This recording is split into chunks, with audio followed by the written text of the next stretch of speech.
Hi, it's Gerard with Saratoga Wine and Spirits. We're talking about rosés.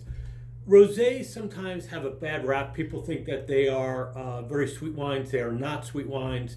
Today's rosés are some of the drier wines that you might be drinking.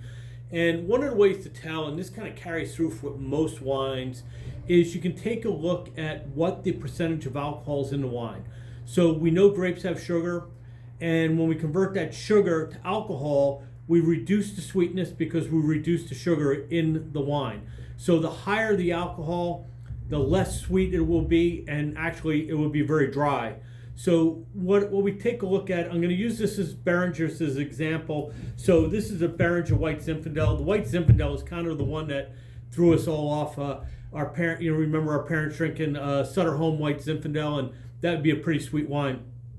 This particular one has a little chart on the back, and it gives you an idea. And they say it's kind of a between semi-sweet and semi-dry.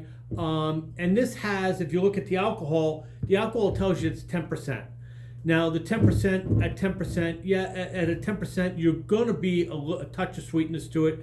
When you start moving into some of these other wines, you're going to notice that they're up around 12%. Once you get to about that 12% mark, you are going to have a very dry wine. And depending on the grape, you might even get a little bit more alcohol out of it, because certain grapes may have a little bit more alcohol. So you might get up to a 13 and a half in those rosés. So once you hit about 12%, you're going to see a very dry wine. So just as a quick reference, you want to know if you're getting a dry wine, take a look at the alcohol. And this doesn't matter if it's a red wine, white wine, or a rosé.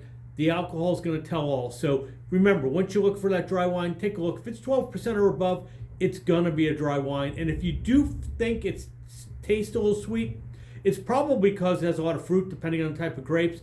You get a fruit-forward type of flavor that's going to make you think it's sweet, but it's really not sweet. The alcohol will tell, because if the alcohol's high, there's no sugar left. So have a great day. Enjoy some rosés. We're looking at some fun weather over the weekend and moving into next week. So have a great weekend. Take care.